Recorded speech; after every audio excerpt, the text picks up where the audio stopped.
au CSE, nous sommes partenaires d'une médiathèque à la fois physique et numérique. Alors, on va faire un petit peu d'histoire, hein, on va remonter le temps. Avant, il y avait la télévision.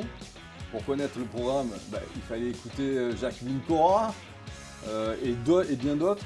Et bien maintenant, la télé, ça n'existe presque plus pour les nouvelles générations. Il faut que tout soit immédiat, donc ça c'est le numérique. Mais quand même, il y a aussi un attachement à tout ce qui est physique, les livres et les bandes dessinées. Et donc je pense que la meilleure cohabitation, c'est d'avoir les deux. Alors là, je vous avertis avant, ne déréglez pas vos écrans, ne touchez pas au contraste. Je vais accueillir quelqu'un qui en général est très haute en couleur et qui donc va vous parler de cette médiathèque. Donc j'invite donc Marie-Christine Forger-Labrousse. Marie-Christine, bon, ça nous fait plaisir de te recevoir. Donc, tu es là dans le cadre de la médiathèque. Mais d'abord, je te remercie d'être matérialisée depuis l'hyperespace pour venir nous voir et nous parler. Donc, en 2 mots, en 3 mots, c'est quoi cette médiathèque ? La médiathèque, comme tu le dis, à juste titre, c'est 2 environnements.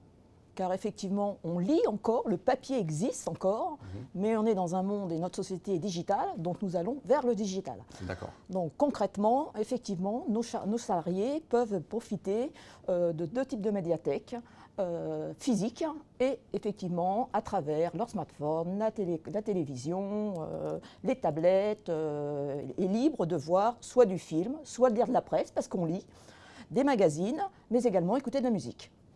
Justement, j'ai appris une nouvelle, et d'ailleurs, je t'en félicite, Marie-Christine. Je crois que le catalogue musical s'est amplifié, a été développé, et maintenant, les majors sont ouvertes depuis hier. Je confirme.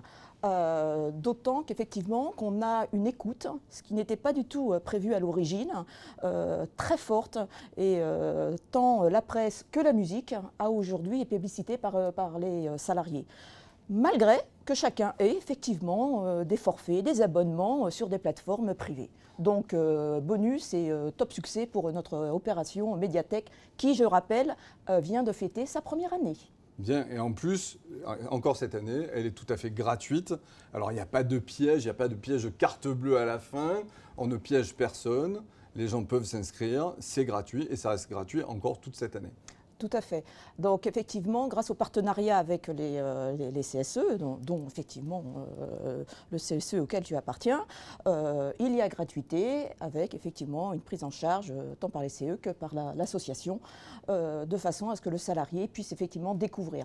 Et même si on mettait une participation dans un projet de développement, en tous les cas, vu le retour des salariés, des désabonnements personnels nous arrivent tous les jours et aujourd'hui les salariés seraient prêts à payer un tout petit peu pour avoir ce service très étendu.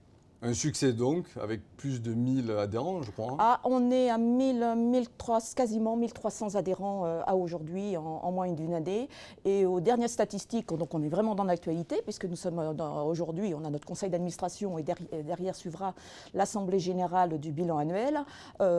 Si nous comparons nos chiffres, et là ce n'est pas moi qui le dis, c'est notre prestataire du digital, par rapport aux très grosses sociétés françaises, on a explosé complètement les adhésions et les statistiques standards. Donc grand succès pour Stellantis et toutes les entités du groupe. Bravo. Dernière question, musicale bien sûr. Oh, quoi que avec toi je vais changer.